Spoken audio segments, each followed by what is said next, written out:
That's great. Yo, you guys, how is it going? Today's the debate day. We are going to be, talking about a lot of things and things that Trump wants to take away and things that aren't going to be changing. Hopefully, if Biden wins this debate, it's going to bring up his chances even more to become president. And anyways, you guys, let's introduce everybody. We've got Shub Shub here, Timothais, and then we got Abe on the left-hand corner. So let's first introduce ourselves. I am food expert. I come from California. I travel the world. I try great food, and I try my best to like introduce really interesting cuisine to everybody. But it's kind of crazy time right now, and I've been introducing people to politics and stuff. So I try my best to keep everyone informed and make the right decision and vote the right person out. So Shub Shub, you can go next. Hi, I'm Shub Shub. I have a major account on TikTok. I do have some Instagram, but it's not my priority. Generally, what I post is about French slang. So if you're interested in learning French and learning slang as well, subscribe to my account. And also, besides teaching French, I love making fun of life because life makes fun of me all the time. Amen. Next. I think everyone went away. I think it's just me and you. Oh, what happened? Hi, darling. Can you hear me? Oh, there you go. Yeah. Oh, wait. I didn't mean to go for me. Lord, this is your turn now. Sorry. Hi, how are you? I'm Lord Timothais. I am a Politico and social justice creator. Come to me if you want to eradicate racism on the internet. That's it. Next. Nice. We got Abe right here. I'm Abe. I am in the midst of producing a film, my first actually. The title is called Won't Be Silent, which speaks for itself. And because we've had to shut down because of COVID for the past few months, I've been using the message of the film, which is also a song, to do a lot of public service announcements for the Voting Rights Alliance in DC that are very involved in, actively getting young people of color to register and vote. So it's been, it's been a weird time, but it's kind of been a fulfilling time because even though I've had to stop my, my hard project, I was able to kind of still play with it in a way that really makes sense. And I'm like a longtime activist for many, many years. So this time for us in America reminds me almost of when I was in 8th grade and stopping people from going into school because of the Vietnam War. I've been around. So it's as horrifying as everything is, I feel invigorated. And I really feel like the youth culture for the first time through TikTok is awake. So live stream. Oh, I'm here now. Yo, how's it going, Matthew? Good to have you here. I don't know what's going on. I cannot hear anything. Oh, you cannot hear us right now? You got your headphones in? Nope. Oh, wait, we're going to just mute you for right now. Okay, so we're going to bring Matthew back very soon. Matthew is going to do his intro. And anyways, today is a big debate, of course, with all of the stuff going on with Trump and Biden hammering it out.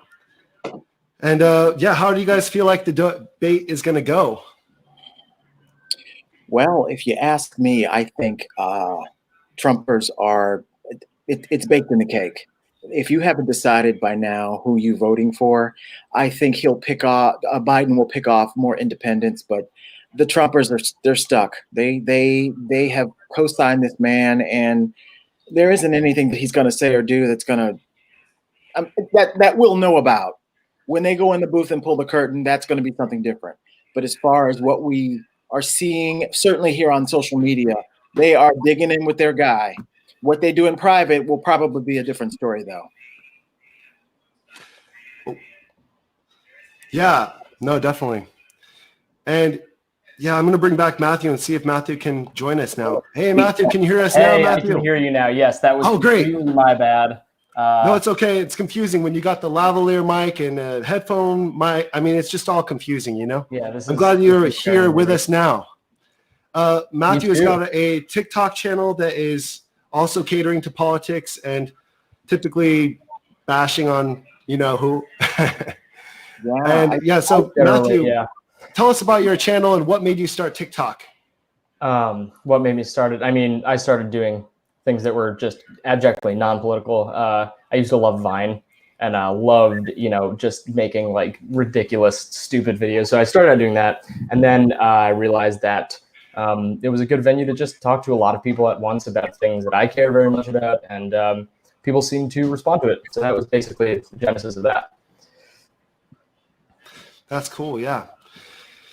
Yeah. So today I have got a lot of clips for us to review and watch. And like, you know, Trump, he's done a horrible job with the coronavirus. And I wanted to cover the fact that Trump wants to get rid of our health care and he wants to give us Trumpcare, which might cost up to $2,000 per month for any typical person, as opposed to Obamacare, which could be free or $400 or $800 per month, depending on who you are, what bracket you are in.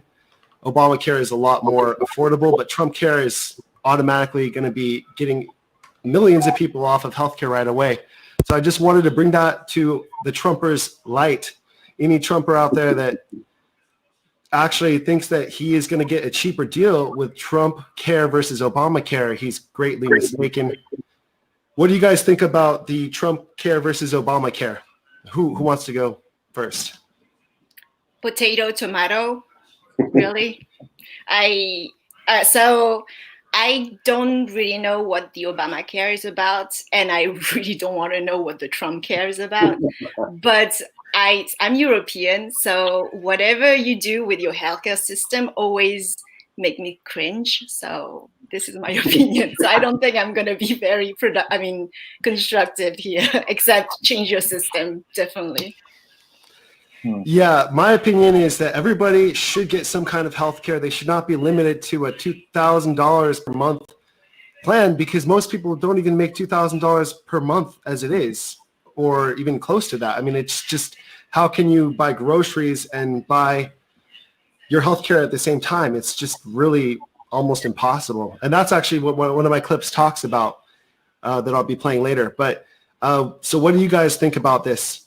I mean, on the eve of the coming out of his taxes, when we know that things like the vodka was more expensive, the steaks are more expensive, the hotels are more expensive, and not necessarily made better. I used to live in New York, so I know them firsthand. I mean, just the fact that anyone in their right mind would think that anything that would have his name on it. I mean, you've got to listen to the podcast, The Daily, today, because it's all about what just was unfolded by the people who wrote the article. There's just nothing that he could do now that's going to feel like anybody should sign on for anything. And whether you're a Trumper or not, if you're an independent and you think that everything that you now know about this man is not the guide to help you put the lever for Biden, then, you know, there's nothing we can do collectively to change someone from being that insane. You know, it's insanity. It's Stockholm syndrome meets, you know, psychosis. So I don't know. We're like, we don't have a lot of chance to help those people. Yeah, like I said on previous live, these people, it's a cult of personality. They're unreachable. They're unreachable. If you are taking away, if you want to change healthcare behind whose name's on it, and you've had basically what, 11 years to do it, and you're just going to throw a plan together in the middle of the night and call it a platinum plan for blacks, you've got yourself a problem. You've got yourself a problem.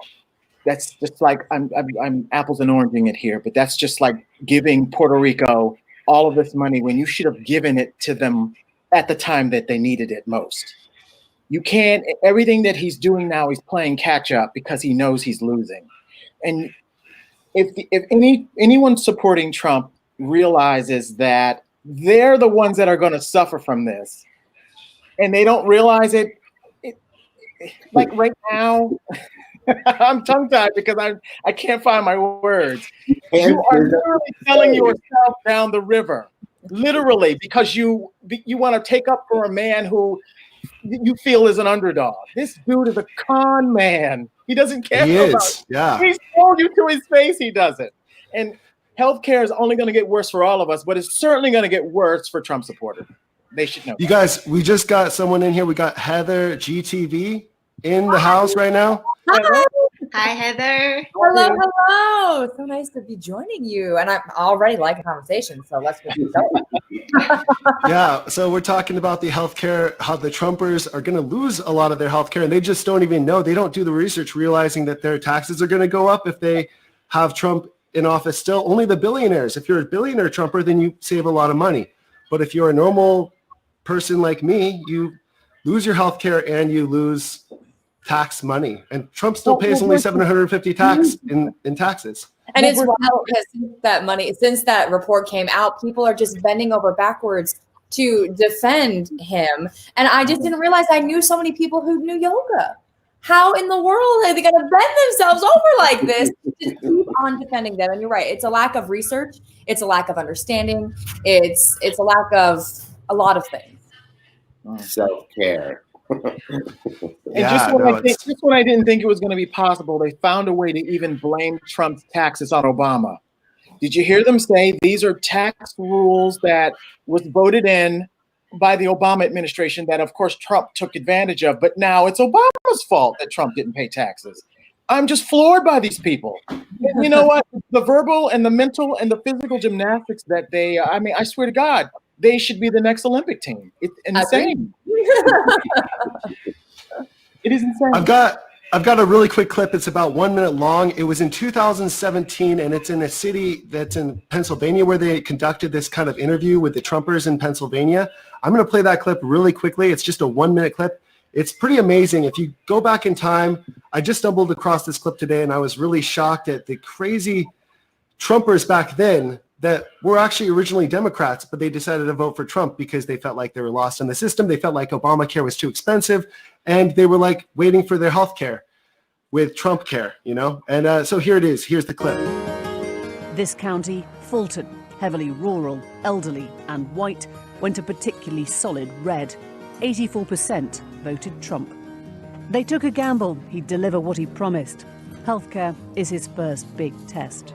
After he came along and he started making sense about a lot of things that I've been thinking about for years and years, the changes that have to be done, I decided to change my politics from Democrat to Republican. Trumpcare is moving in the right direction. I believe it will. Amen to that. Yeah, I think it's going to be a lot better than Obamacare. What was wrong with Obamacare? Well, that's saying it was too high. A lot of people couldn't afford it, the way I understand it. And Trumpcare says what to you? It's supposed to come down. It's supposed to. Now, a key pledge on the campaign trail in places like this was that promise to repeal Obamacare, the healthcare program that encouraged, some would say forced, millions of Americans to buy insurance, and that expanded Medicaid, free insurance for the most vulnerable through government subsidies. Next is an executive order minimizing the economic burden of the Patient Protection and Affordable Care Act. Republicans have long argued it was too costly for government and premiums were too high for patients. It was repealed on day one by executive order, but this month the president produced his own plan. We came to the Fulton Medical Center to see what they make of it. Just a decade old, it puts diagnosis, surgery, emergency services and an elderly care home all under one roof. Margaret Black has spent 3 months here. Do you know what the cost will be to you? Not completely. I won't be able to. Well, I know I had 3 trips to Pittsburgh in the ambulance, so you figure that out. What's that, about $3,000 a trip? Yeah. 3,300 or something. I don't know what they did say, but it's going to be good. Your work pays for your insurance. So I pay part and my work pays part. So that's a big help to you, right? Oh, yeah. Definitely. And if that was taken away, if your employer didn't have to provide insurance? I would lose everything. I mean, I wouldn't have the money to pay it. Under Trump's plan, employers would no longer be held responsible for their workers' insurance. Some believe that change is badly needed. I think that it needs to be revamped. I think it needs to be changed.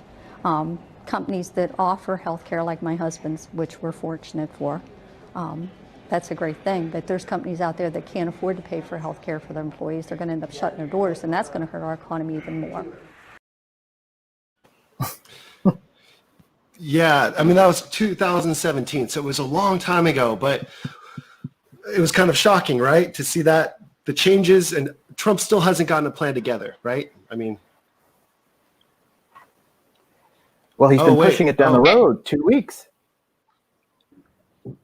Yeah, all he's done this entire time is just deflect, like what you just said. He didn't have any intention of replacing anything. No. Mainly, his entire administration has been nothing but undoing anything that Obama has done. Yeah. That's practically all he's done. And I personally am affected because I'm going to lose the health care once Obamacare is lifted and taken out by the Supreme Court. I'm going to lose my health care. So I might as well move to China because I've been living in China for 9 years. I get normal health care there. Like if I break my arm, it's $10 for me to get a scan on my arm to find out if I broke it. It's, it's maybe a $50 to get something that like a serious sickness that I have or something that. Oh my God! Don't say that. Like China has universal health care. Like now, the Americans definitely don't want it. Yeah. Don't say that. Well, they don't have universal health care. They have affordable, normal health care. It still costs a good amount of money. Like you're still going to spend like $50 or $40 on a visit to the doctor, but it's nothing like $150 or $300. Even with copay, it's like a good amount of money here in America. That last patient was saying that a trip with the ambulance is like $3,000. Did she say something like that? Yeah. I mean, how on earth is $3,000? Like you have how do you say that? Medical specialists per vehicle. The vehicle itself, you put the cost of the rent, the hours those people are paid, the oil, like the material they use. I mean, all that costs $3,000. I don't think so. I think she's actually underestimating. I think ambulance. Definitely in LA, it's like and don't think that they're going to go to the hospital that you want them to go to. They're going to go to wherever is contracted that their ambulance goes to, and sometimes that's out of the way and it's mileage. And the problem is everything's been allowed to be privatized. But how can you $3,000? No wonder like your healthcare is like unaffordable for anyone. Like nobody can afford that. $3,000? Yeah, it's going to cost you a lot of money if the insurance are paying that. Mm-hmm. Yeah. Well, it's maybe they should learn math. I think it's going to be really interesting to see with this election and with polls how differently America thinks about where they're getting their insurance, because most people get it from their work right now. And for the first time since the Great Depression, we have millions and tens of millions of people who don't have that option anymore. And even though I wasn't unemployed this year, I actually did. I'm a contract employee, so I don't have insurance for the first time in my entire life through work. I had no idea how much it actually costs. And for the first time in so many people's lives, they're going to discover how much it actually costs if you're paying 100% of your insurance. And good God, it's a lot. And people can't afford it, especially if they're in a situation where they're unemployed right now. I mean, it's still going to be the number one issue. Let's talk about the real issue too. The real issue is pre-existing conditions. Hospitals and insurance does not want to pay for someone who's chronically sick. You're costing them money. You're not their ideal person. They want you to pay into it, but they don't want to pay out. That's the problem. That's the main thing these Republicans have been trying to get rid of. That element of Obamacare that protects pre-existing conditions. That is the only thing they want cut. And that is what's going up to the Supreme Court on November the 10th. This court case in Texas about pre-existing conditions, that if they get rid of that, then there are a lot of people in America going to die because there are a lot of people in fact, COVID is now a pre-existing condition. Which is wild. Yes, yeah. First of all, they denied the fact that it was more deadly than it is, and then once you get it and you survive, now your lungs have been scraped or however they said it attacks your lungs, and your body is just not the same. And now you're not insurable because you have a pre-existing condition that the Republicans have now taken out of the provision for health care. So good luck, America. And then on top of that, there are people that don't even think that people deserve health care. They think it's a privilege and not a right. Bernie Sanders was so right when he said that. It is a right, not a privilege. It just gets me so mad. You know, there's so many people in my family that have pre-existing conditions, and thank God everyone gets their insurance through their work. Mm-hmm. And like that last person said, I'm confused. This was 2017. This sounded like way back before healthcare. I'm confused. Are these people just not educated to how even? I bet they don't even think that Affordable Care Act and Obamacare are the same thing. I bet they don't even think that that's the truth. I don't know if it's a matter of education so much as it is a matter of what we believe is possible and like the things, just the acceptable bounds of conversation in this country where, I mean, you heard people in that ad talk about how the employer provisions, the way the ACA interacted with employers had to be revamped. And the solution in that person's mind, presumably based on how they were talking about it, was not, oh, we need to have a situation in the system in which your healthcare is not tied to your employer at all. The solution was we need to tie it to your employer in a different way. And that's because we can't even conceive of a world in which healthcare is not tied to your employer, which is, you know, a symptom of the American pathology, you know, generally, but is also a major issue. It's a failure of imagination. If we believe that it could happen, if it was really presented as a realistic option, then it would be much more plausible to actually implement it. But I also just wanted to go back to the Texas case, Texas versus US case, because there's I wanted to talk about this because I actually am working on this and studying this in class the past couple of weeks. And what's at issue in that case is the individual mandate. So, you know, the ACA had the provision where everybody had to buy insurance or be subject to a shared responsibility payment. And, you know, that was going to subsidize the other people if you did not buy the insurance. That was eliminated by the Tax Cuts and Jobs Act. So now the individual mandate is zero. The issue with that is that in Sebelius, which was the major case that went to the Supreme Court on Obamacare, it was upheld as an exercise of the taxing and spending power of Congress. So it was not upheld pursuant to any other power of Congress, but the power to tax people and spend that tax money. Now that you've gotten rid of the individual mandate, there's no longer a tax. That was the basis of what the tax was.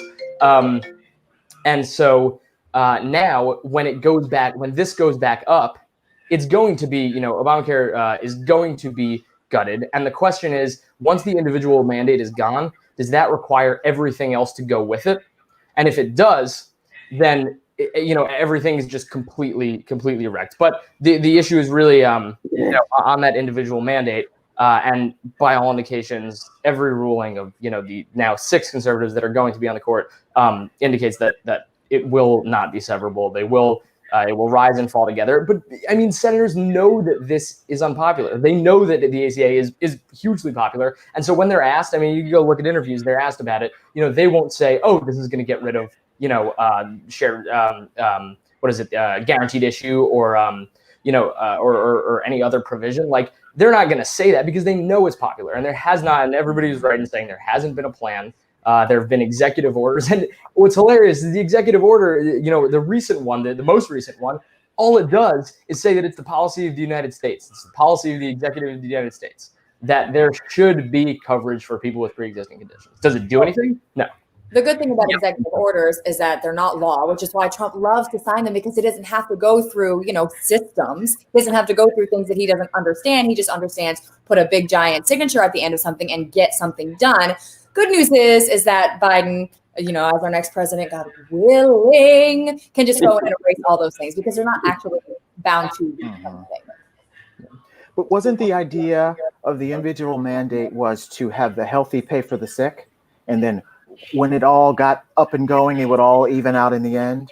Well, and certain people didn't want to pay. Healthy people didn't want to pay for the sick. Isn't that really what this is motivating all of this, getting rid of the individual mandate on top of the whole taxing of it all? And then, of course, I think what you were fined if you didn't have, I know certain states fined you if you didn't have insurance because you had to pay an extra fine or you didn't have that earned tax credit or something to write off that you had insurance. So now is this what this case is about? Doing away with that law? Is that what you're talking about? Yeah. So that was the shared responsibility payment. That if you didn't get the insurance, you did otherwise have to subsidize, because if there was no payment that you had to make, there was no enforcement mechanism. The law meant nothing because people didn't actually have to engage in it. Now that's gone. That's been gone since 2017. There's no shared responsibility payment. Gotcha. And the issue now is that if there's no payment, can it still be upheld as a tax? Because there's actually no revenue coming in. And if it can't be upheld and if it's not severable from the rest of the law, which it probably, which again, it probably will not be, the whole thing will go. I see. Got it.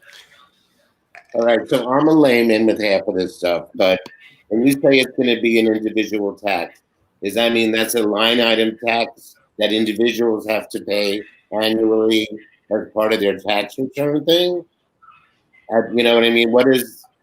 Yeah, I don't know what the mechanism for like the individual payment is. I mean, I assume whatever you're signing up, the same way you're signing up for your, whatever marketplace you're getting it through, it's probably tied to that or probably administered through something like that. But honestly, I don't know whether it's, I don't know what the mechanism is. I mean, I don't want to, I'm happy to sound lame, but the word tax as of yesterday is nothing I think anyone should have to talk about, since this guy is like the biggest crook in the history of Earth.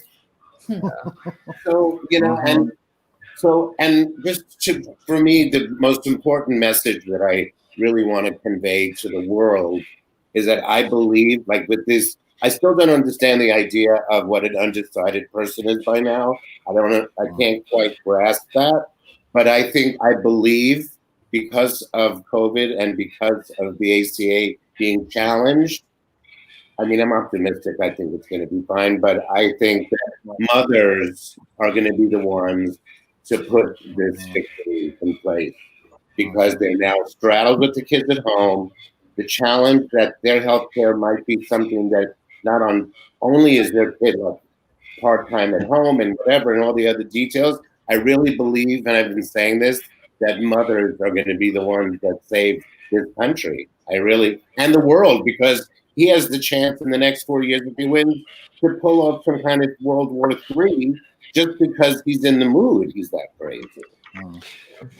You guys, we've got another guest here. We've got Domenick XYFCenter or X. We got Domenick here. Domenick, tell us about your channel. Hey, how you doing? My name is XYFCenter, or they call me X. My channel is basically about getting Donald Trump out of office, but I also run a live at night from 10:30 to 12:30, the East Coast time, and we basically talk about Donald Trump, getting him out of office, registering to vote, but we also tackle issues like, just like life and people that are dealing with the coronavirus and people that are going through troubles and having issues and depression and people that are sick and need help. So we kind of talk about that all in our live also. And I'm sorry if you guys are having issues with my microphone, but I'm having issues here for some reason. No problem. It's not that bad right now. It's pretty good right now. Okay, thank you. And I had the camera set up on my phone and it kept breaking in and out, so it was driving me crazy. No problem. It's just I'm really glad you're here. And I've got another clip for us to play actually really fast. It's a really quick clip. And it's actually Trump was talking about he was going to be having the bill in 2 weeks. And this was in July 20th or July 19th. He said he was going to have the bill ready in 2 weeks. And that just never happened. So he just makes up stuff. Like here's him with Christopher Wallace, who is the narrator in tonight's debate.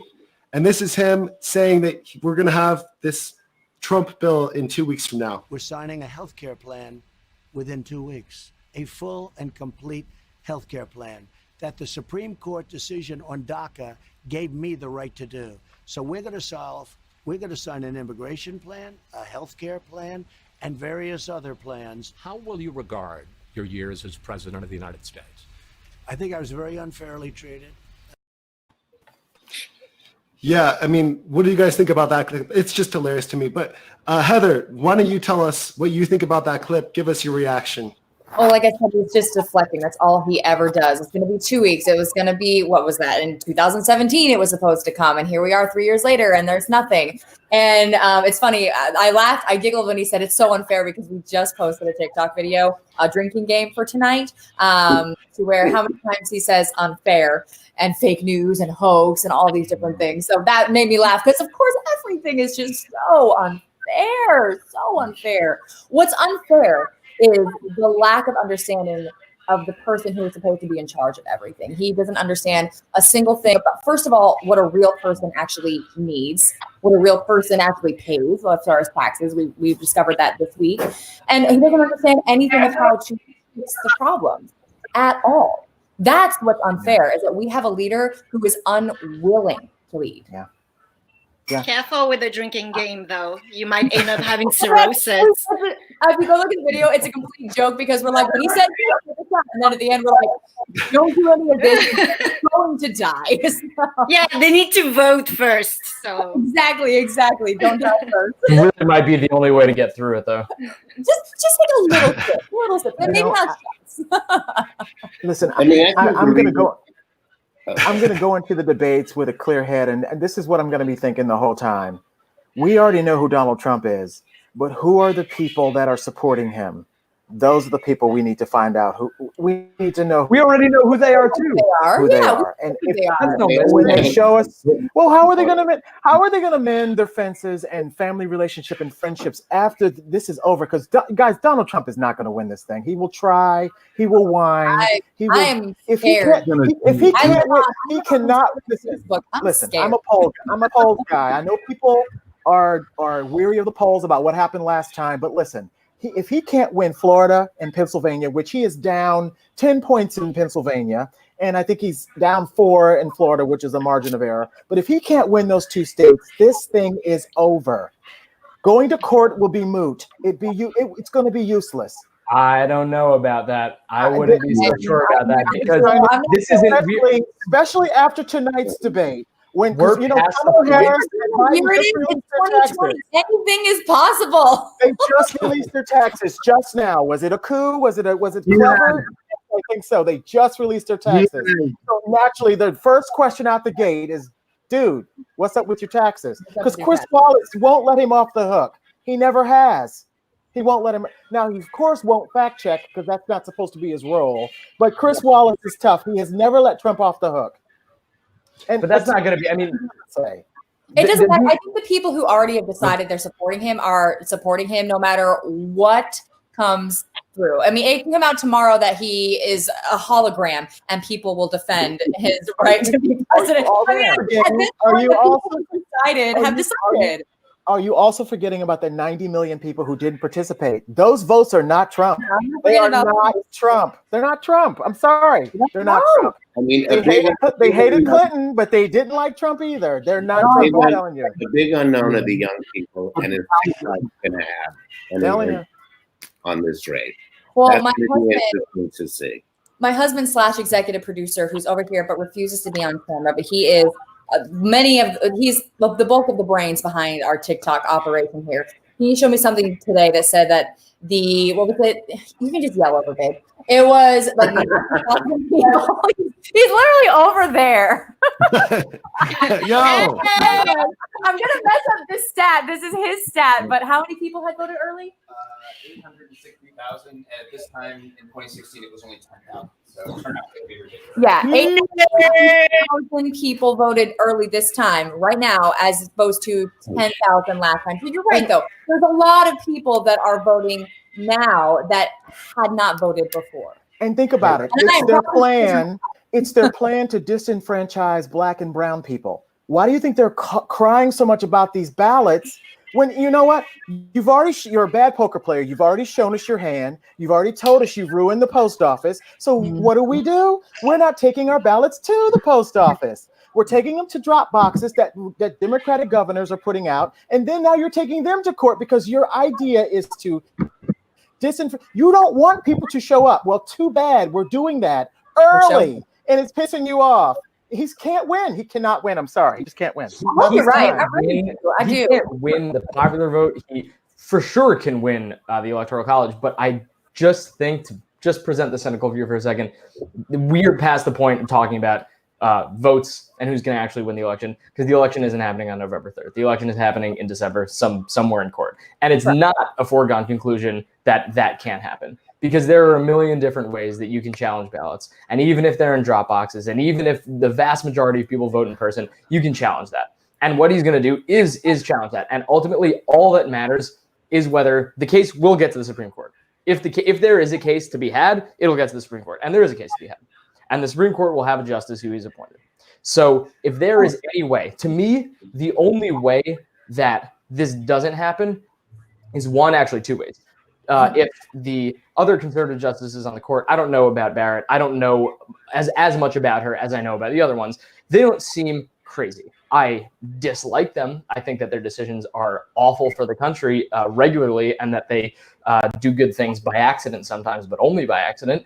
But I don't think they're crazy. And I think there's a chance that they see just an existential threat to the judiciary or to the country in allowing Trump to essentially steal the election that way. John Roberts will not go down in history as being responsible. No. And you know who else? Gorsuch won't either. Gorsuch turned out to be a big disappointment to Trump, because he respects the rule of law. He's in a stolen seat, sure, but he's a judge, but with principle. But the issue is, a lot of these things don't come, like, it's not going to be, as clear cut to us having the views that we do. It's going to be clear cut that, if they rule for him, it's anti-rule of law. If they rule against him, it's for the rule of law. But if they rule, like in Bush v. Gore, like the ruling wasn't, Bush win, the ruling wasn't Bush wins. It was a ruling that enabled Gore to like challenge another thing, but then there was a deadline and he conceded. And the reason that settled out the way it didn't present as much of a crisis as it could have, was because Gore conceded. And so, like, there's not going to be a ruling that says, here, Donald Trump, here are the reins of power. It's going to be some limited thing that's like in Gore, where it was, the equal protection issues with the ballots, and the fact that Florida counties and districts didn't count their ballots the same way. They had different procedures. This tiny little technical detail. That was what did it. And so it's not, to them, it's not going to feel, or it won't appear to a lot of people who are not inclined to see it this way, as this sort of anti-rule of law thing. I'm sorry, go ahead. No, I was just going to quickly say, and the only thing that I would say, and the reason why people should be voting and why I'm not like completely hopeless about voting, is that if you get a consensus, if you have so many votes, such a popular vote disparity, that the public will just not accept the legitimacy of a Supreme Court decision that essentially gives Trump the win. That, to me, is the only way. I mean, legitimacy is a PR issue. It's a matter of consensus. That's what I was going to bring up too, because there's a vast difference too between what's happening now and what happened in 2000. That was a crisis that happened after Election Day. Yeah. We have had this crisis that has now been going on for the last several weeks, even months, because Trump has been saying mail-in ballots are fraud for months. And now people believe that to be fact. Even though it's not even happened yet, people are believing it. And what we've also seen is with protests in Portland and other places, well, Kansas, we've seen them become violent. And so my big question is, it doesn't matter if Trump wins or loses, is he going to call up the people who we already know have committed terrible murders and crimes? And we've seen the Proud Boys in Portland show up with their AK-47s. Like, is Trump going to bring it to that level? I'm not convinced that he won't. I absolutely believe he will. I think no matter who wins, there's going to be a good few weeks of massive unrest, especially in the cities. And I think it's just the inevitable. As much as I think it'll be probably worse because Biden wins, because those people are out of control, and they're going to want to have their equal due as to what Black Lives Matter protests. And it's like they're like babies. Mm-hmm. So they have no rationale like that the way we have. They react. I'm not even going to say that it's like that they're in one category and we're in another, because I've even said that if we know that this is a stolen election and it is completely illegitimate that he is our next president, I mean, at that point, I go and riot in the streets. I don't have a gun or anything like that. It's not going to be a violent situation for me.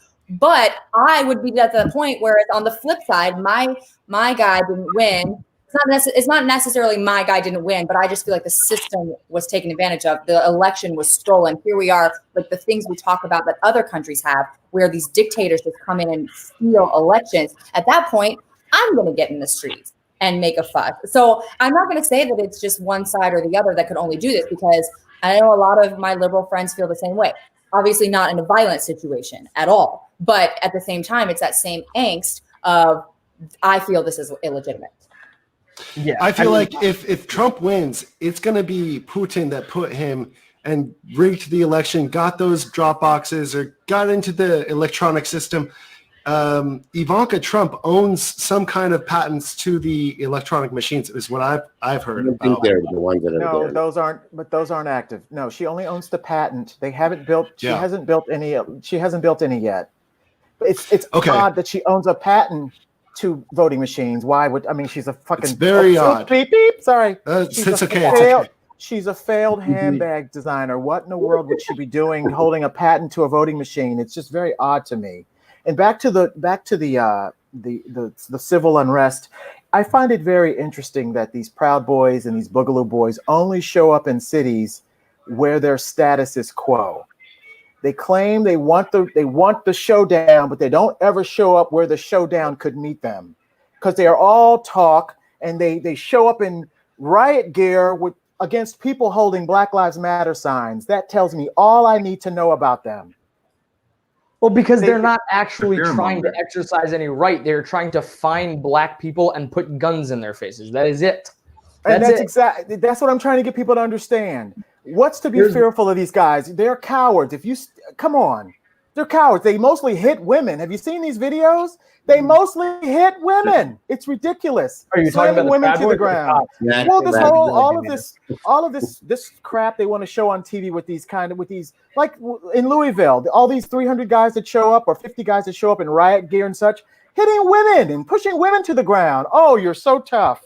Really?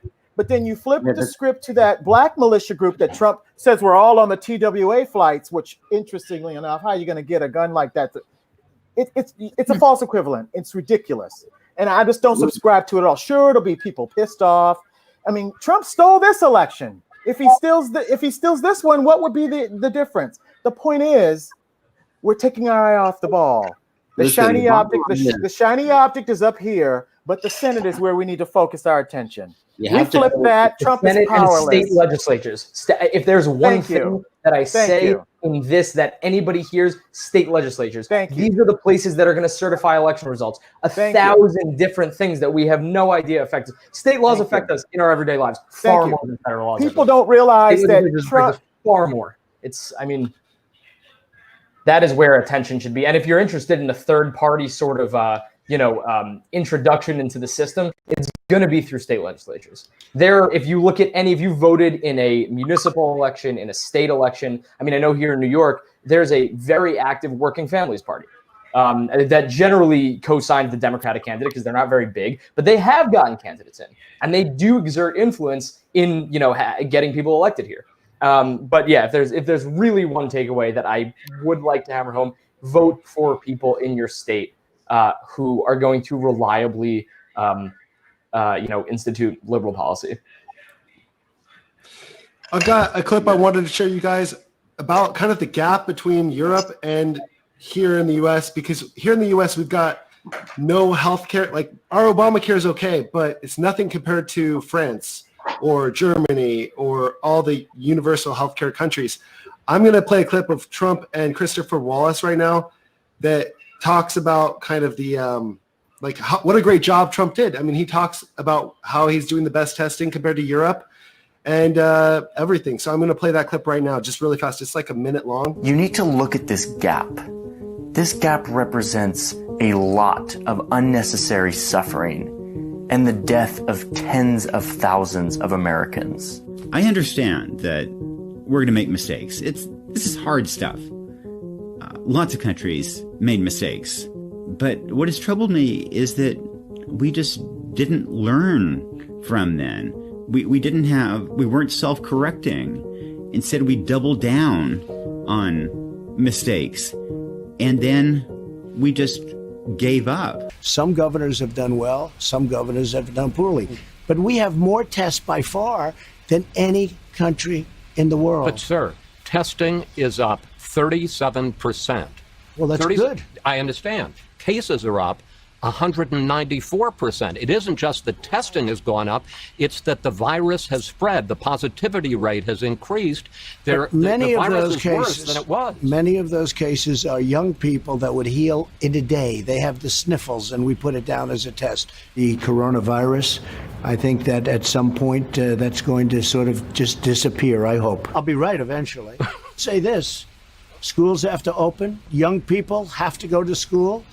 And there's problems when you don't go to school, too. And there's going to be a funding problem because we're not going to fund, when they don't open their schools, we're not going to fund them. What the federal government gives is 8%. 10%. And you know what? That's a lot of money. And you're going to take them, you know where the money goes? It goes overwhelmingly to disadvantaged kids and children with disabilities. Let the schools... Why wouldn't you send more money so the schools would be safer? Let the schools open. And will you consider a national mandate that people need to wear masks? No, I want people to have a certain freedom, and I don't believe in that, no. And I don't agree with the statement that if everybody wear a mask, everything disappears. Is the Confederate flag offensive? It depends on who you're talking about, when you're talking about. When people proudly had their Confederate flags, they're not talking about racism. They love their flag. It represents the South. It's freedom of speech. So you're not offended by it? Well, I'm not offended either by Black Lives Matter. That's freedom of speech. And you know, the whole thing with cancel culture, we can't cancel our whole history. What do you guys, it's just so crazy. Of course Trump. you can cancel your whole history. It's called like history is written by the winners, so. And what do we think Germany did? What do we think Germany did after World War II? Exactly. The entire country is geared toward atoning and repenting for World War II and the Holocaust. Exactly. The entire culture. It is just unacceptable. I mean, he's actively trying to erase history because he's another executive order and something he wants to pour through right now is taking out racism training and things like that, and taking away mandates on what can be taught in history classes in the state of New York. I mean, that's dangerous stuff right there. I do have to leave though. This was really fun. So it's the last thing I'll say. I would love to talk about this more, but this is great, guys. I gotta see you, Heather. Heather, can you just introduce your channel really fast and tell everybody to just follow you? Because I don't know if we really got you very well. Like we didn't introduce you properly, I feel like. So that's okay. I was late because again, this just never stops. This world just never stops, and there was a ton of debate prep today. But you can find me on every single platform at Heather G TV. It's just simple, just right there. Can we find you on YouTube also? I'm not on YouTube. That's the only one. I'm trying to get there. Maybe after the election it'll happen. Right now I'm just being pulled in so many different directions. But I'm on TikTok, Twitter, Instagram at Heather GTV. I put Heather's information in the description down below, so you can check out Heather's TikTok. She's got like 400 or 300,000 subscribers. I wish. Not that many. 200,000? I think we hit like 220 today, so that's not too bad. Yeah, that's still a lot. I just forgot the numbers. It's just, the numbers are always kind of wishy-washy for me. Same to me too. No worries. Thank you guys so much. This was a great conversation. You, Heather. Bye, Heather. Cool. And Lord got kicked off. I'm trying to get him back on. He's coming back on soon. Anyways, you guys, I've got one more clip because I'm focusing on, European healthcare and what it really means to a pandemic compared to America's healthcare. Even with Obamacare, we're not the best healthcare. We're very far from it. And that's why we really failed when it came to the healthcare system in France. What's it like when you go to the doctor, Shub Shub? Because you would know. Growing up in France, what was it like? So the thing is that people, when you work, you pay taxes. You pay a lot of taxes, but most of these taxes go to healthcare, basically. And so what happened is that when you go to the doctor, you just pick up your favorite doctor, you talk about your problem, he gives you prescription, and you leave. And that's it. And you pay him with a card that is issued by Social Security and healthcare system. And money is already in there, and you just pay with this card. And everybody has this little plastic card with them. And same for going to the pharmacy and you pick up your prescription. Same going to the hospital. There are things that are more expensive because not everything is free. For instance, like they were only willing to pay for generic medication, not a certain brand of medication. Like there are a list of medication you're allowed to have it, and generally they cover all medication, generic medications. And I mean, and same for everything in the hospital. Like if you follow the treatment of one doctor, they will cover that. But if you see a second specialist, they only partially cover that. They cannot pay for everything. But still, at least like you will not lose your house if you happen to be diagnosed with cancer. So. And I want to go to Domenick right now. Talk about what it was like during the lockdown in New Jersey, because you were in New Jersey. It was, of course, hit very hard by the coronavirus. What was it like during those couple of weeks? It was I'm sure it was scary, but what was your take on it? It was tough. I mean, you know, because we have Newark Airport, we got JFK, we have LaGuardia, we got everything that came in. So it was kind of like, you know, just crazy because, you know, I think the disinformation from, you know, the White House, you know, let things get worse than they needed to. If they would have jumped on top of it from the beginning, I think we would have been in a better situation. But I mean, you know, it was rough. Everybody, you know, kind of locked down. Nobody went out. It was very stressful, you know. People, you know, a lot of jobs were lost. A lot of places were shut down. You know, there's a lot of places right now that used to be there that aren't there anymore because of this. And I think it could have came, if it would have been done correctly from the beginning, I think that we would have been in a better place. My thing is, I think because since it was in a election year, that you know, Trump was more worried about the election, and he knew that if he didn't give the right information, that people would, you know, things would panic basically and cause issues. People would lose their jobs and everything. So I think that he kind of tried to, you know, hide the fact to keep everything, you know, as forward going as it could.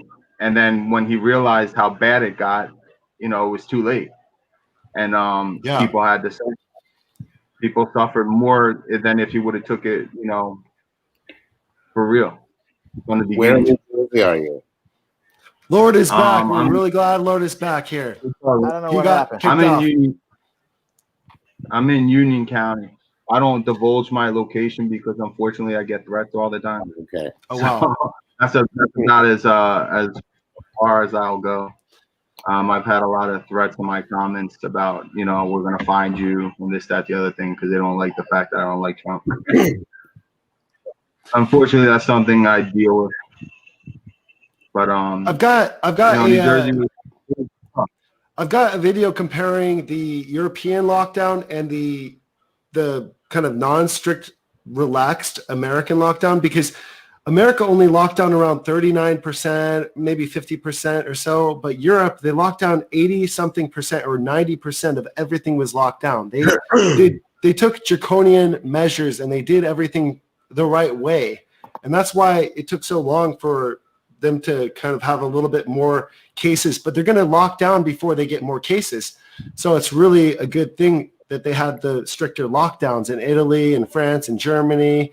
In UK even had very strict lockdowns, sometimes a little bit too strict in my opinion, but it really worked. Here is a clip comparing Europe and America. They don't test like we test. Is it possible that they don't have the virus as badly as we do? No, it's possible that they don't test. That's what's possible. We find cases, and many of those cases heal automatically. We're finding, in a way, we're creating trouble. A lot of people say this is because we don't have a national plan. You talk about states. We don't have a national plan. Do you take responsibility for that? Look, I take responsibility always for everything because it's ultimately my job too. I have to get everybody in line. If you look over here, you can see these dark blue areas, which represent countries that shut down by up to 80 to 100%. This means they weren't going out, they weren't shopping, they weren't going to cinemas, they were staying home like the government implored them to. Austria shut down by 64%, France by 80%, Ireland by 83% of all of this movement shut down in the name of beating the virus. Meanwhile, over here in the United States, we're at about 39% on this same day in late April. We never really shut down. One of the basic things about this pandemic is that if people really do take it seriously and for 4 weeks or 6 weeks do adhere to stay-at-home orders in the way Europe did with 90% of the of travel shut down, then the virus is stopped in its tracks. Other countries did it, one after the other. The U.S. was never able to do that. We fought the virus, and the virus. Yeah, I mean, the virus won, literally. And it's going to win the United States even more as the temperatures get cooler and things get a little bit more chilly in the Midwest. I think in Chicago this week, you guys have got a cold front, correct? and in New Jersey, Chicago, I mean, you guys are feeling a little bit cold right now, right? Yep, a little. It's still warm. We're in the 70s, 80s. We're still not that cold yet. It's just, it blows my mind. Like, we had all summer to get coronavirus under control, and we never did. It's completely raging here in California. Well, in another couple months, when it gets colder here, we're going to be seeing a lot more corona, and we're not going to be allowed to go to anywhere. To another country is going to be out of the question. We're going to be stuck in our own country. Well, Bert, we had since March, we knew that we were going to be in this situation. And look, the schools weren't prepared. Businesses are still not prepared. So many businesses still don't know what to do, even when something gets loosened up. It's just really, it's going to be a never-ending cycle for more than just this winter, because we have 350 million people not willing to get on the same page. And it's the challenge for me, again, is regarding the vote, regarding November 3rd. I mean, we have to get people marching like Black Lives Matter march, like the Women's March did it in 2017. We have to do a national march to the ballot box. These indivisibles and all these organizations that know how to rally quantities of people like they did when they were putting kids in the concentration camps back like last year, that was like so effective. We need to have a national march to the ballot box. And if that's not the recurring theme, especially with all this bogus kind of, all the fake news that Trump's throwing out, I mean, the people have to be able to be the ones to make the last stand. I mean, I just think that that's all of our responsibility. And I don't know. I can't watch that Chris Wallace interview without knowing that Chris Wallace tonight knows what a jerk he is. You know what I mean? And it's just going to be really interesting to see him like temper down, like just how much he's going to needle him, because he doesn't like the fact that Trump has goofed on him too. But that's the position we're all in. We know this guy is not equipped to be president. We know he only listens to the voices in his head and maybe one or two people from Fox News. He's never been ready to be president of anything, really, if you want to know the truth. And is there any wonder why we haven't gotten a hold of coronavirus? He's told people from the jump that it was nothing to be afraid of. And look where we're at. He's made political the masks. He told governors to just do whatever you want to do in your own state. And then when the numbers came in the way they are, he held that against them. Dude, you can't win with this guy. It's orange, it's orange. No pun intended. If it's red, it's red. I mean, this dude, he's only the president of red states and people who like him. Everybody else can just go and do whatever hell they want.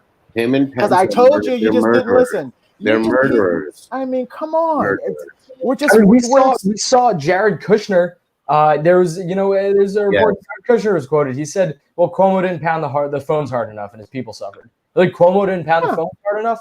I mean, they're feeding us this idea that there is no federal capability for a response, that's just how our country works, the states deal with it. That's not true. That's not true. There is a law. There is literally a law enabling the Surgeon General to make decisions in a time of a national health crisis.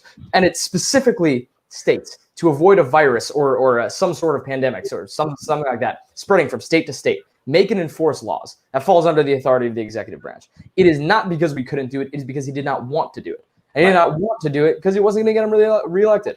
If we could convince, I mean, the best thing we could possibly do for this country is shrink ourselves down to the size of a fly into his room in the White House and whisper in his ear at night until we can convince him that getting a hold of coronavirus would be good for his reelection chances. At this point, it's too late. But that is the only, I mean, there is absolutely no actual external justification. Hold on, I don't understand. Like you said, the Surgeon General is the one who is supposed to make decision on what each state's supposed to do, not the president.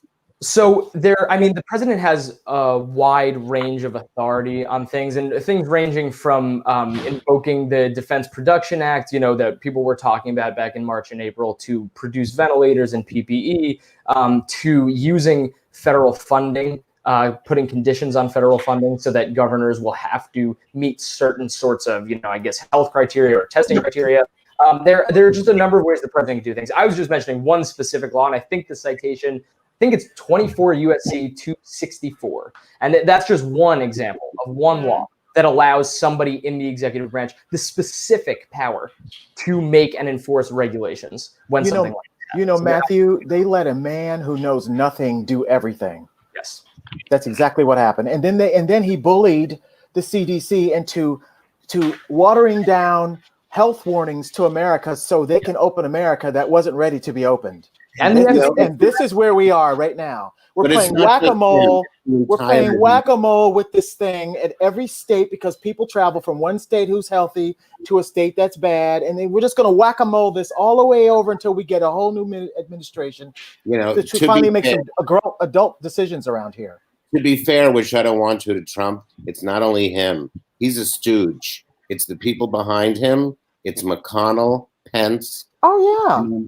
They all have the blood of 208,000 people on their hands. They're murderers. Needs to be spoken that way. Needs to be talked about that way.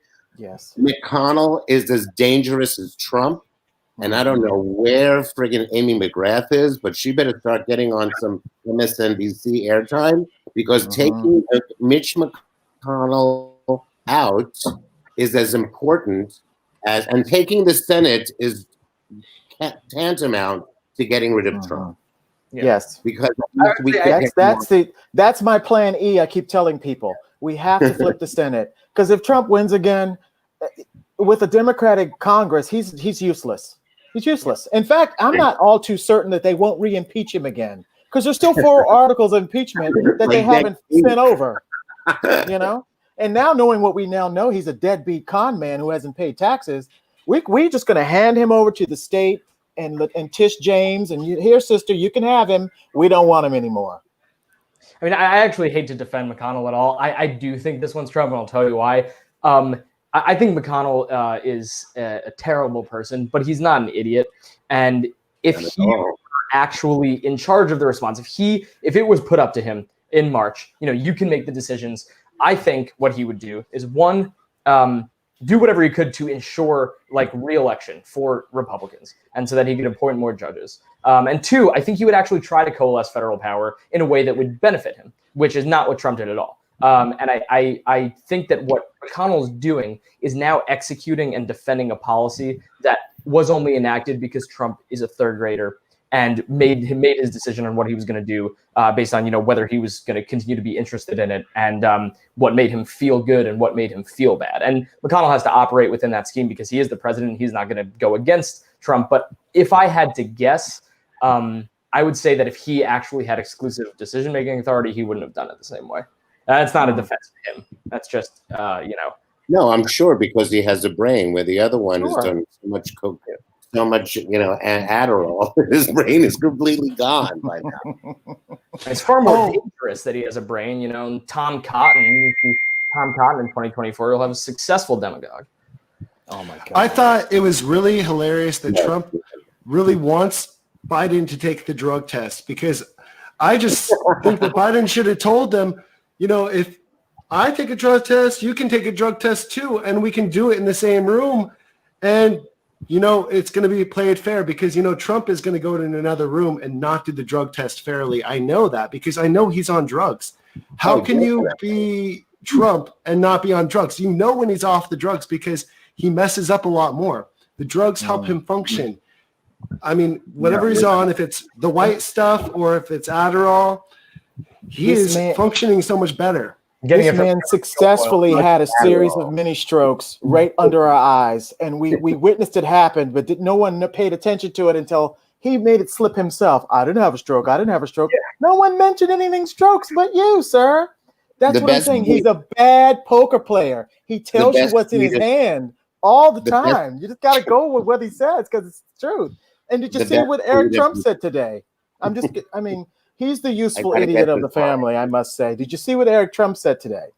They went on this pro-gay push about the LGBTQ family and how they love Donald Trump and how he says, I'm a part of that community and I love it too.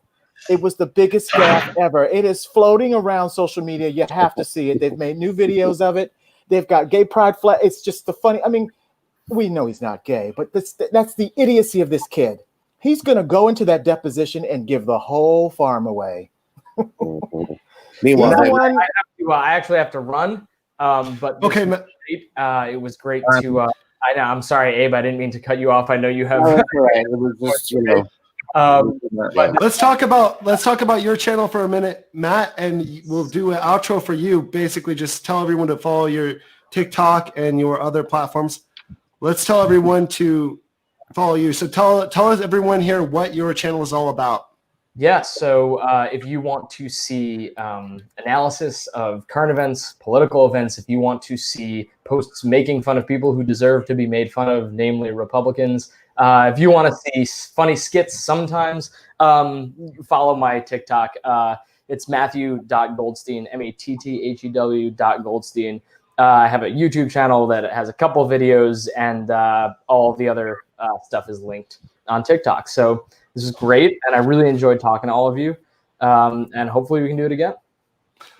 I have linked all of Matthew's content, all of his social media, including YouTube and TikTok and Instagram, to the description down below on everybody's channels. So if you're on any of these channels, you can see that in the description below. And so you can find where Matthew is.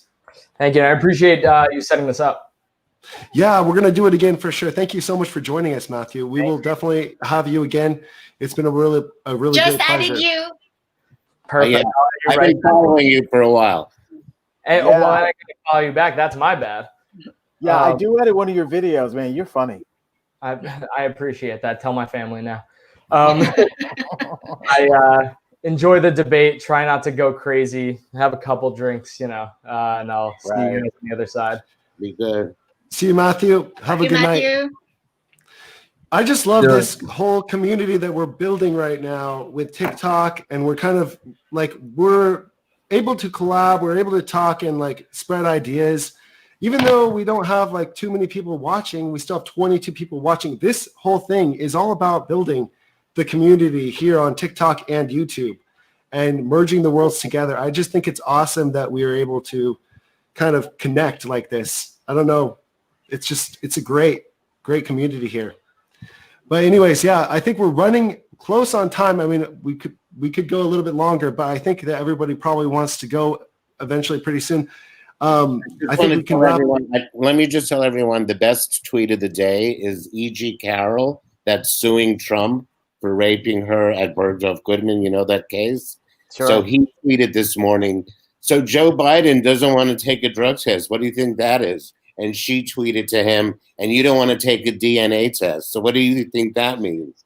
So I thought that was the greatest thing of the day. It's just a series of stuff like that. They run their mouth so much. They give you so much material to just throw it back in their face. It's just everywhere. You don't even have to look hard for it. It's just amazing to me. They should just shut their mouths, all of them. I feel like I'm living. I feel like I'm living in a SNL skit, like for the past 4 years. Really. Yes. You know, the other day on Saturday. Oh, the other day on Friday, we shared this one Tucker Carlson video that was just so hilarious with his very serious face. And Domenick also saw this too. I played this. I would love to play this for you guys really fast. His face is just so serious, and he's talking about people on February 2nd, but he was talking about this on March 27th. So he's like going back to clips from February 2nd about the coronavirus, how no one was taking it seriously in New York. And it was just so hilarious. Let me just play this really fast. It's going to be like 1 minute. It's just really funny. So you saw what's happening in New York. The question is, why is the outbreak so especially devastating there? New York City is the densest metro area in the country. That's the most obvious answer, probably the biggest problem. The city also has an awful lot of people traveling to and from other infected countries, and that's significant too. But it's not the whole story.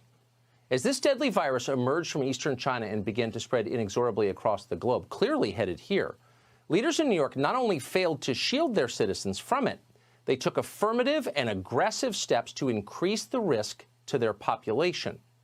Why would they do that? Well, because they were worried far more about being called racist than protecting human lives. That's not an overstatement. That's not hyperbole. Watch the city's health commissioner, Osiris Barbett, urge New Yorkers to spend as much time as possible in crowded public places. Keep in mind, this video is from February 2nd of this year. That was long after the threat from the Chinese coronavirus was obvious to anyone who was paying attention.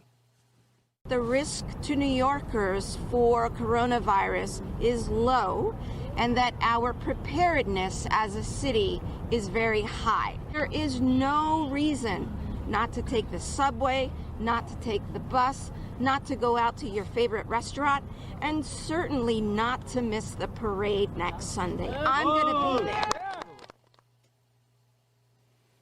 Take the subway, go to dinner, people cheer. They feel good about themselves. Future generations, though, are going to watch that video with their jaws open in disbelief.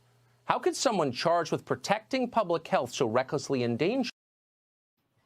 That is so misleading. Yes. Because back That in was- February, the entire world outside of China didn't care about this virus. So, no, this is completely misleading. The question, though, even though they knew, even after all that was said and done, even after they knew it was still deadly, they still downplayed it. They still picked up that banner and ran with it. So he's, I think a judge ruled that the Tucker Carlson show is not real news. I think that's a matter of record.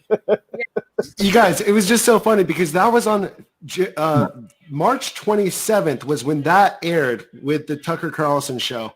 And he decided to go on a tangent on people that happened to not know how serious it was.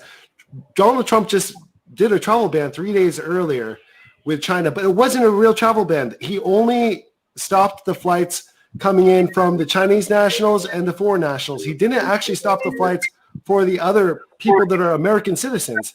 So it's completely useless of a travel ban. We got our first coronavirus case on the 22nd of January, and we had a lot more than that. A lot more got through even before we knew it was here. We probably had our first coronavirus case in November, like late November. We had our first coronavirus case, is what I'm going to guess. I don't know why Bloomberg just doesn't buy Fox News and just shut them down. I don't know why he just doesn't do it. Fox News is really what's wrong with this country. They're really what's wrong with it. I'm just saying that. That's just my opinion. They don't do any good to anyone. They're just. They could have helped the situation. They publicized the mass. They could have helped save lives. They could have. America's Russian television. It's never going to go away. It's a massive revenue stream for a lot of people. It's just not going away. We're a country about money. I guess. I think so. That's the thing. You cannot do anything about it because Fox News shows that they are more like an entertainment channel than anything else. Is the people who choose to follow Fox News, and they don't like see the difference between what is real and what is just an opinion. So, it would be a waste of money for Bloomberg to do that, in my opinion. Otherwise, he would have to do that to shut down Fox News, and I would suggest shutting down CNN as well, because CNN is playing the same game, but on the other CNN is spectrum. so guilty of the same. Yeah. You know, but with the help of Fox News, they took Donald Trump's message and literally made news fake. Doesn't that bother you guys? They literally made news fake. That's the thing. It's not a news channel. It's not a news channel. I know, but it's an entertainment. It's the people who believe it's a news. But what I'm saying is they perpetuated a man saying that news is fake through Fox News. They're responsible for the division we have in this country. They're responsible, whether they're news or entertainment. They should be held accountable for what they're saying on their airwaves. And I think they should be held to a higher standard. I mean, they are news from 11 to 4. They are real news. Mm-hmm. And then from 4 to 9, they have all those opinion shows. I really think that they should be somehow held to. There's crimes against humanity here. There's crimes against humanity. I learn more about what's happening in the world on TikTok than I do from either MSNBC or CNN. I mean, I don't watch Fox. Oh, well, you knew why he wanted it shut down so bad. Smart people on TikTok shedding little tidbits of information, stories that you would never see. I mean, for the most part, even MSNBC, they have the same 5 people saying the same top 2 stories for the entire evening. I mean, I've completely eliminated. I give Rachel a half an hour and goodbye. I don't trust the news whatsoever. And I'm not saying that because but that's sad. So yeah, I know it's sad, but have you read the book Trust Me, I'm Lying by what's his name? Brian something. But I don't remember the author's name, but he is absolutely great in uncovering like the dirt relative to the big news, the news industry. So basically they only rely on smaller newspaper outlets who in turn relies on small bloggers to get the news. And that's the reason why you see the same news like spreading over like every channel, every platform, everywhere. It's because it comes from the same sources, but they just like twist it in the way that would address their viewers' concern, basically, or just like to be more appealing to the viewership.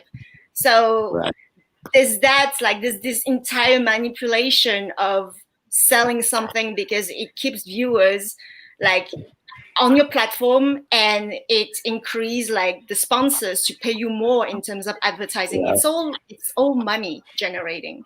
Yeah. There's nothing like completely true. If you want to read something very true, you turn off every media outlet you have and you read like some past book, the old-fashioned way.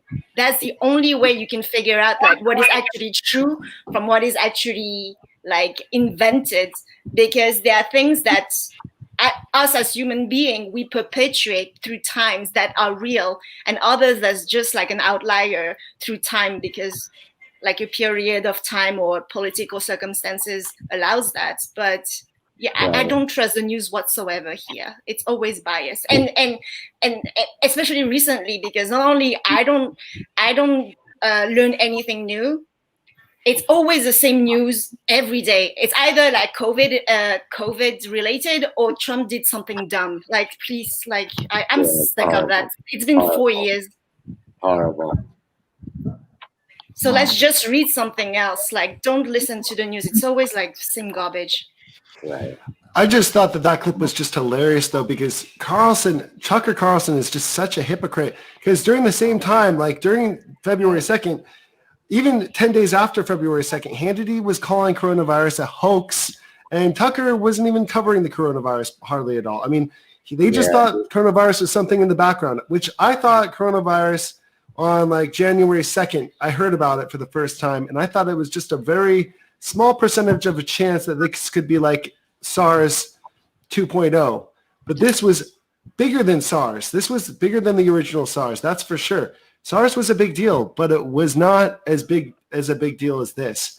That's because we had we had President Bush during SARS, which President Bush, he read a book while he was on a vacation. He read a book while he was in the presidency, and he made a pandemic plan. So he read a book about the 1920 flu, and he knew that he wanted to learn something from that, and he made a pandemic plan, and then Obama added to that plan. So they made a whole manual. And you know what Trump did to that manual when he came into office? He burned it. Right in the trash. He just threw it out. Yeah. Yeah. I mean, if I were to ask Trump one question, just he and I right here in this room, what possible benefit could you, that I can't even speak, I'm sorry. What possible benefit could you have possibly gained from not telling the American people that there was a deadly virus coming that you could breathe in through the air when you knew that it was? Don't you know you would have shored up 4 more years had you done the right thing? We know you're an asshole. Oh, beep.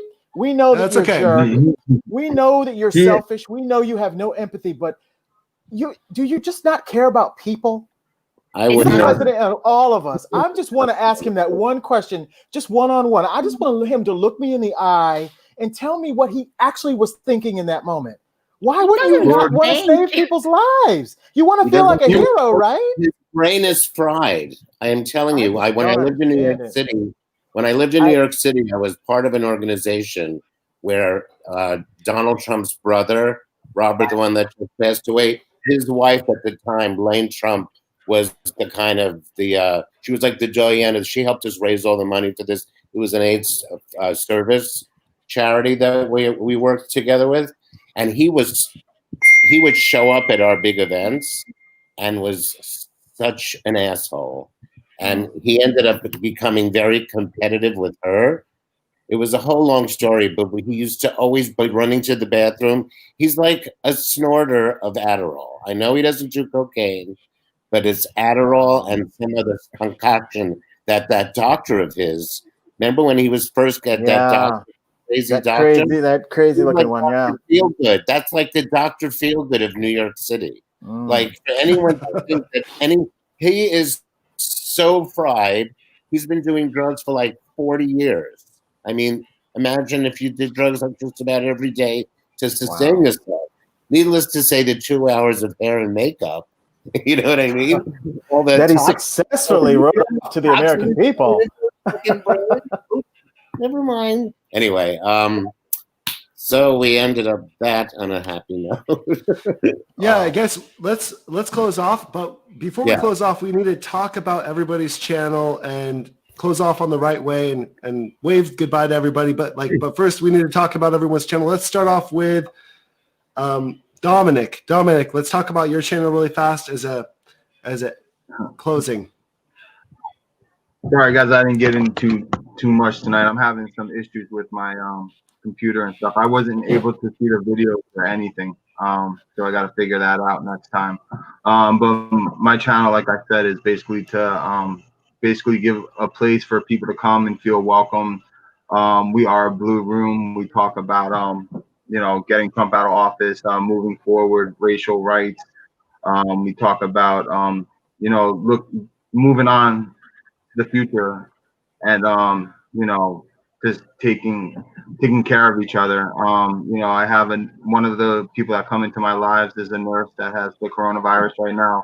I'm actually worried because I haven't heard from her in a couple of days, and the last time I spoke to her, she wasn't doing too good, and she's young. So all these people that say that it's only old people that get sick, she's like 35 years old, and she's suffering right now. So everybody put on a mask, wear the mask, be safe, take care of each other, show love to one another, and that's what we're about.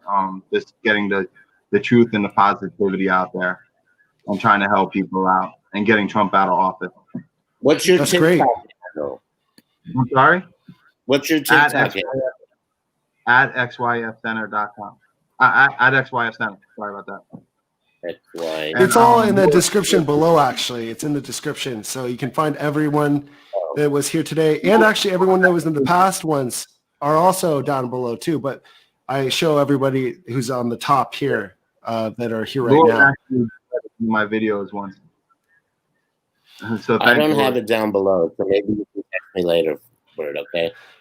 Oh, did you say Lord duetted one of your videos one time? Yeah. It was the one that it was like, it was like the one that said something about Santa Claus delivers this much, and then Oh, yeah. why can't also you were kind below and you were up top. Yeah, so you used that video. So I appreciate that because I'm sure I no got worries. Thank you so much. Sure, no worries. I Thank tell you, you, I guys. follow it. I'll do it. Anything that's funny. I'm sorry. If it has a point, it's going up. I love that. I love how such a small world it is here in TikTok. Like everybody big and small like has duetted someone's video. It's just a lot of fun. Okay, Shub Shub, tell us about your channel and your new YouTube channel that's going to be launching soon.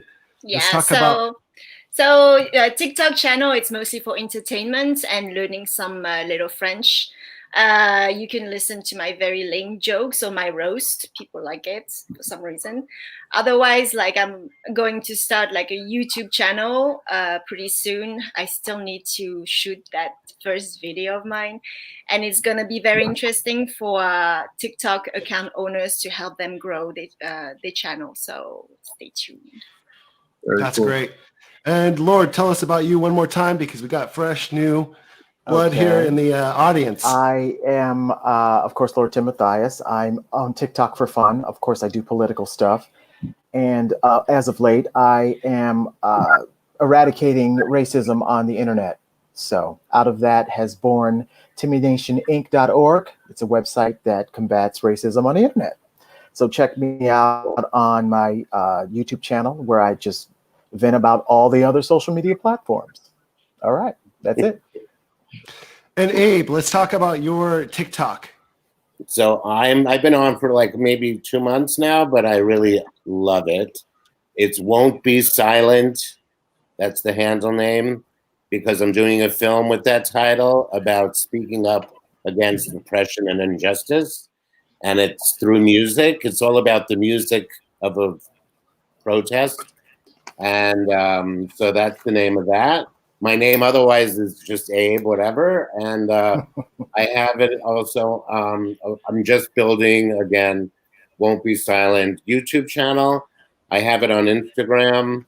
I've been thrown off Twitter because I cannot stand Candace Owens. And obviously they thought I was inappropriate.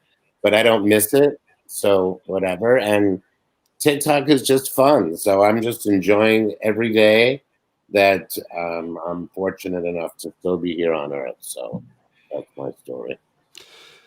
Very cool. Follow me, whatever. You know? I have to say that, right? Okay, so I'm the last one to go right now. I'm gonna do my spiel.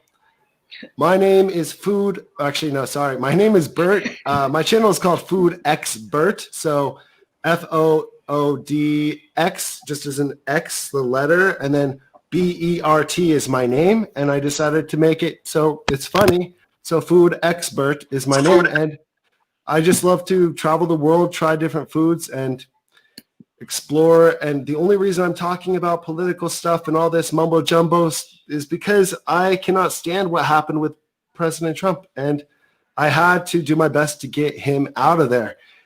And yeah, that's what I do. I'm going to be going to Albania in about 2 weeks because I don't want to be stuck in the USA when Trump becomes president. I'll probably lose my health care, and I don't want to get coronavirus. And I mean, anyways, just follow me on YouTube because it will help me out a lot. I'm almost at 10,000 subscribers. So if you guys can help me, every single one person can help me a lot just by subscribing to me. Once I get to 10,000 subscribers, I will be in a whole new bracket on YouTube. And I'm only 80 away or 90 away from that goal. So anyways, let's all say bye to everybody and just enjoy. And just everybody, thank you for coming today. It was just so much fun. Thank you. Thank you. Appreciate you guys. Bye. So much. Appreciate it. I'll see you on TikTok. Thank you guys. Bye-bye, everybody. Bye. See you guys. See you later. All right, Bert, man. Have a good one. I had